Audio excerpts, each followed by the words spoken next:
Champions trophy आपने खेली और 335 मैच खेले आपने आज तक, ये आपका रिकॉर्ड है। फायरिंग हुई, मैं जो भागा हूं, आप यकीन करें, जो लोग मेरे साथ खड़े थे वो कहते जी हमने ऐसा भागता हुआ आदमी नहीं देखा। कभी भी सीधे नहीं भागना स्ट्रेट, फिर तो आपको भी बता रहा हूँ। इसमें भी कुछ ऐसे ही है, जिगजैग ही भागना पड़ता है। हम वापस आ गए। हमने आपसे कहा था कि हम आपको बताएंगे कि पाकिस्तान में टैलेंट का क्या हशर हो जाता है अगर उसकी बैकिंग ना हो, उसको सपोर्ट ना हो और उसको कोई बंदा आगे लाने वाला ना हो। तो ऐसे पता नहीं कितने फिरोज अख्तर जो है ना वो ख़राब हो चुके होंगे। क्या वजह होती है कि ऐसे टैलेंटेड लोग अपना फ़न अपनी औलाद में मुंतकिल नहीं करते? उसकी डेफिनेटली वजह है कि ये एक रिएक्शन है। क्योंकि जब मैं देखता हूँ कि मेरे साथ ऐसा सलूक हुआ तो मैं सोचता हूँ मैं अपने बच्चों को इस काम में क्यों झोंकूँ, क्यों उनका मुस्तकबिल तबाह करूँ। और यही वजह हुई कि इनके नसीबों में ही शोहरत लिखी हुई है। लेकिन अगर कोई तरीक़ाकार बदल जाए तो वो शोहरत बदल जाती है। इनके घर में शोहरत हमेशा रही है, इनके ज़रिए रही है, इज़्ज़त हमेशा इनके घर में रही है, इनके ज़रिए रही है।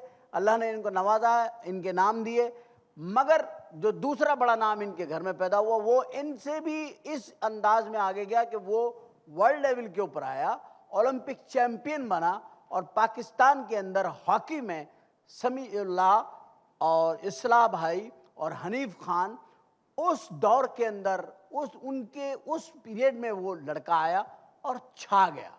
इस वक्त हमारे प्रोग्राम में हमारे साथ मौजूद है। ख़वातीन हज़रात, इस्तक़बाल कीजिए।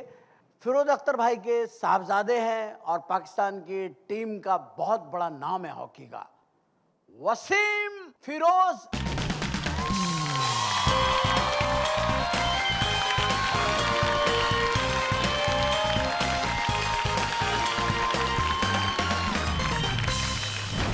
वसीम, आप खुद एक शोहरत याफ्ता इंसान है। शोहरत आपने बचपन से देखी, वो चाहे अपने अपने अब्बू की शक्ल में देखी। आपके अब्बू के पास हमेशा बड़े लोग आते रहे, बड़े लोग इन्हें सुनते रहे।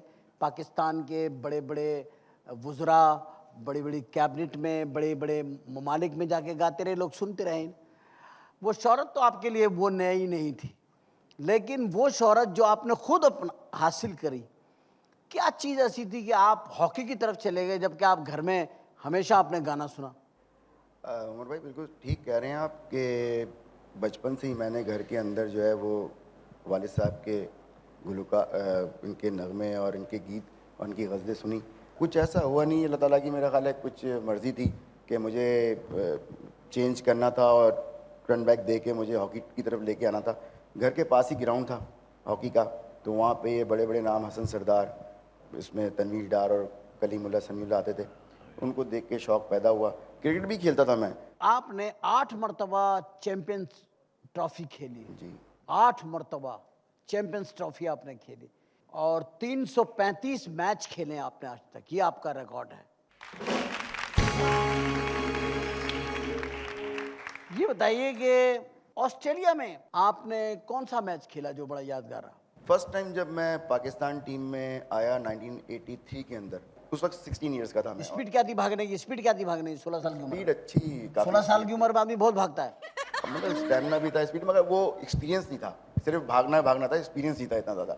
एक्सपीरियंस तो खेलने किधर भागना है, किधर भागना ये नहीं पता। ये नहीं पता किधर भागना आता था लेकिन भागना किधर बॉल है? लेके रन करता था। एक बार मैं लाहौर में भागा था, जो मेरे साथ थे वो लोग याद करते हैं यार, वाह वाह वाह क्या भागा था मैं, कसम से। फायरिंग हुई, मैं जो भागा हूँ, आप यकीन करें, जो लोग मेरे साथ खड़े थे वो कहते जी हमने ऐसा भागता हुआ आदमी नहीं देखा। जिगजैग, और जब भी कभी गोली चले ना, जिगजैग भागो, कभी भी सीधे नहीं भागना स्ट्रेट, फिर तो आपको भी बता रहा हूँ।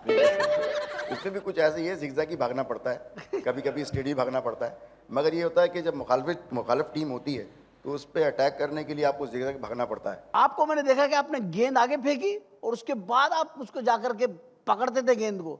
वो असल में एक ऐसा डेवलप हो गया था, समीउल्लाह उनको देखता भी रहा था खेलते हुए कि भाई किस तरह से ये अपनी टेक्निक को यूज़ करते हैं एसोट्रफ के ऊपर। उसी टेक्निक को यूज़ करते हुए मैंने उनको अपना आइडिया रखते हुए ये जो गेंद फेंक के भागते हैं वो मैंने उनसे सीखा था। उन्होंने मुझे कुछ बताया नहीं था, मगर मैं उनकी वीडियोस देख के और ये करने की कोशिश करता था। अल्लाह ताला ने मुझे उस पर अबूर हासिल करवाया। तो उनकी टेक्निक में मेरी टेक्निक में थोड़ा फ़र्क था।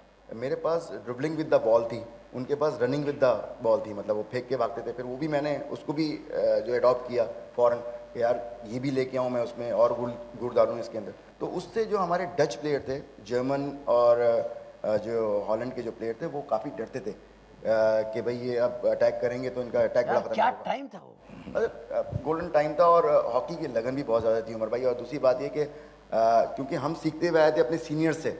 अब आजकल जो आप हॉकी देख रहे हैं इसमें कोई सीनियर नहीं है, सब बराबर हैं। इनमें सिखाने वाला जो हमारे स्टार से मेगा स्टार, क्योंकि मेडल्स भी ज़्यादा थे उस वक्त, अब मेडल्स जो हैं वो नहीं है।